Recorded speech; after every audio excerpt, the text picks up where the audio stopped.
do 181º dia. Isaías 57. As pessoas direitas morrem e ninguém se importa.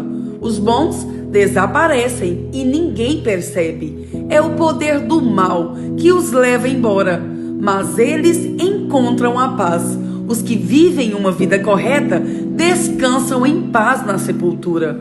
Deus condena a idolatria. O Senhor Deus diz: venha cá para serem julgados. Seus filhos de uma feiticeira, raça de adúlteros e prostitutas. De quem é que vocês estão zombando? De quem é que caçoam com essas caretas? Vocês são pecadores e mentirosos. Debaixo das árvores sagradas, vocês se entregam à imoralidade para adorar os deuses da fertilidade.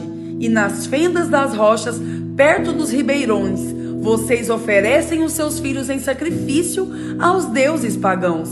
Vocês pegam pedras lisas dos riachos para serem os deuses que vocês adoram e apresentam a elas ofertas de vinho e de cereais. Vocês estão pensando que isso me agrada? Vocês vão para o alto das montanhas e ali praticam atos imorais e oferecem sacrifícios aos deuses pagãos.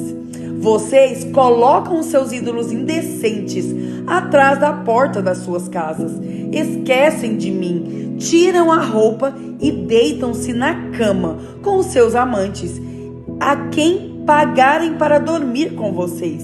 E então satisfazem os seus desejos impuros. Vocês pegaram azeite e muitos perfumes e foram adorar o deus Moloque. Enviaram mensageiros por toda parte à procura de deuses para adorar. E esses mensageiros foram até o mundo dos mortos. Vocês se descansaram de tanto viajar, mas não ficaram desanimados. As suas imagens nojentas lhe deram forças e por isso vocês não desistiram. Vocês têm tanto medo desses deuses, mas quem são eles para que vocês me contem mentiras e me esqueçam completamente? Será que é porque eu fiquei calado tanto tempo que vocês não me temem? Eu vou mostrar a todos o que vocês fazem.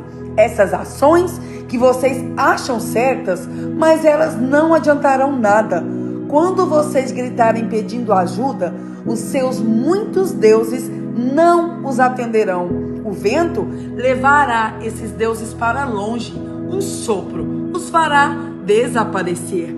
Mas os que confiam em mim morarão na terra prometida.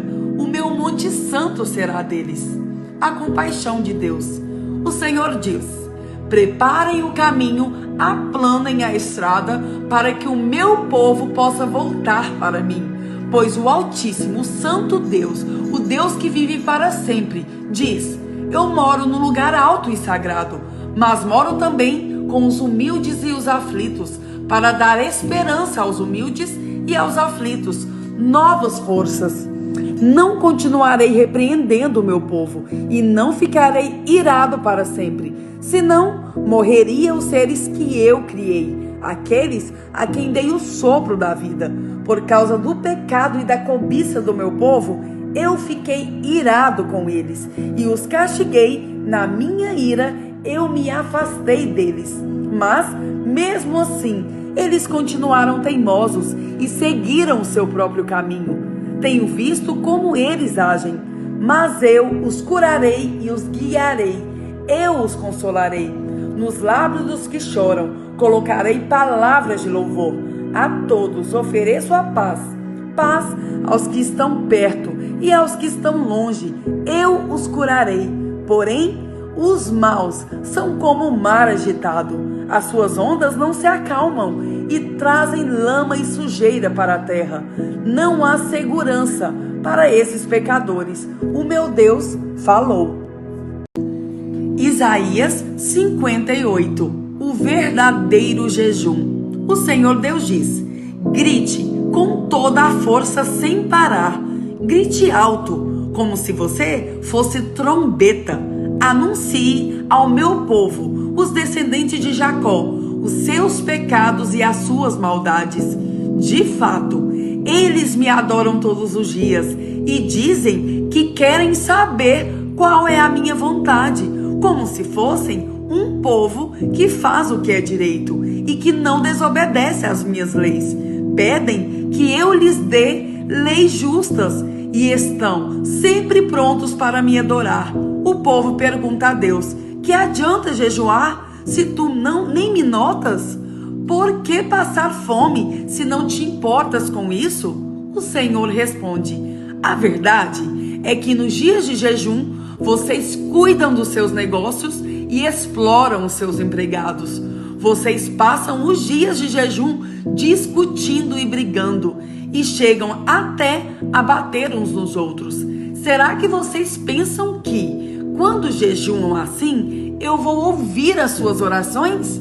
O que é que eu quero que vocês façam nos dias de jejum? Será que desejo que passam fome, que se curvem como um bambu, que vistam roupa feita de pano grosseiro e se deitam em cima de cinzas? É isso o que vocês chamam de jejum? Acham que um dia de jejum assim me agrada? Não, não é esse o jejum que eu quero.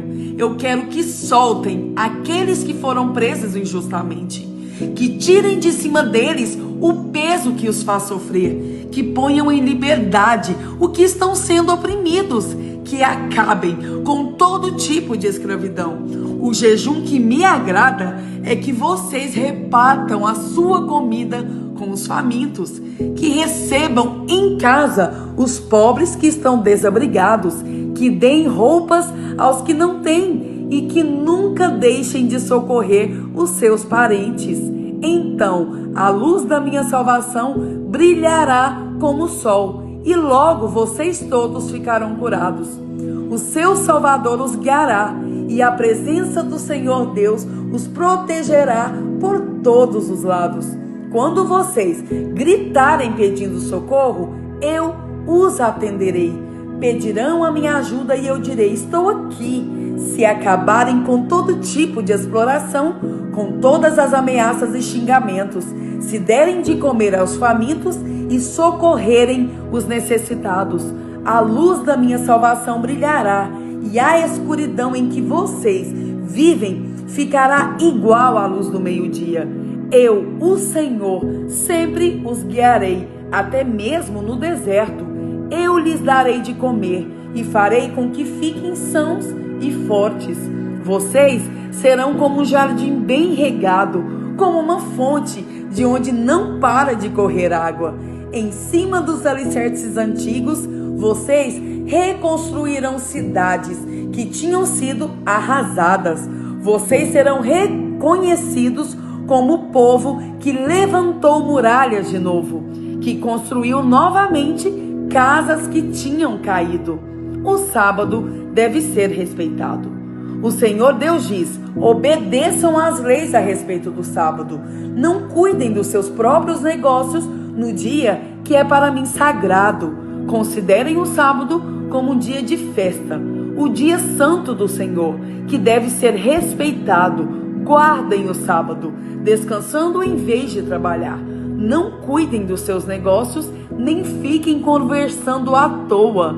Se me obedecerem, eu serei uma fonte de alegria para vocês e farei com que vençam todas as dificuldades.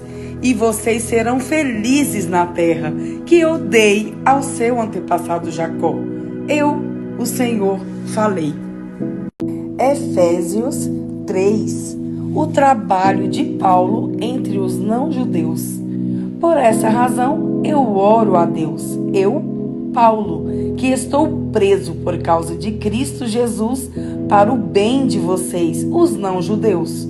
Com certeza, vocês já sabem que Deus, por causa da sua graça, me deu esse trabalho para o bem de vocês. Deus me revelou o seu plano secreto e fez com que eu o conhecesse. Eu escrevi isso em poucas palavras, e se vocês lerem o que escrevi, poderão saber como entendo o segredo de Cristo. No passado, esse segredo não foi contado aos seres humanos, Mas agora, por meio do seu Espírito, Deus o revelou aos seus santos apóstolos e profetas. O segredo é este: por meio do Evangelho, os não-judeus participam com os judeus das bênçãos divinas. Eles são membros do mesmo corpo e participam da promessa que Deus fez por meio de Cristo Jesus. Graças ao dom que Deus, na sua bondade, me deu e pela ação do seu poder, eu fui colocado como servo do Evangelho. Eu sou menos do que o menor de todos os que pertencem a Deus, mas mesmo assim, Ele me deu este privilégio de anunciar aos não-judeus a boa notícia das imensas riquezas de Cristo. E também me deu o privilégio de fazer com que todos vejam como se realiza o plano secreto de Deus. Deus, que criou tudo, escondeu esse segredo durante os tempos passados. E isso aconteceu a fim de que agora, por meio da igreja, as autoridades e os poderes angélicos do mundo celestial conheçam a sabedoria de Deus em todas as suas diferentes formas. Deus fez isso de acordo com seu propósito eterno, que Ele realizou por meio de Cristo Jesus, o nosso Senhor. Por estarmos unidos com Cristo, por meio da nossa fé nele, nós temos a coragem de nos apresentarmos na presença de Deus com toda a confiança. Portanto, eu lhes peço que não desanimem por causa dos meus sofrimentos por vocês, pois eles lhes trazem benefício. Oração em favor do povo de Deus. Por esse motivo, eu me ajoelho diante do Pai, de quem todas as famílias no céu e na terra recebem o seu verdadeiro nome, e peço a Deus que dá riqueza da sua glória a Ele, por meio do seu Espírito, dê a vocês poder para que sejam espiritualmente fortes.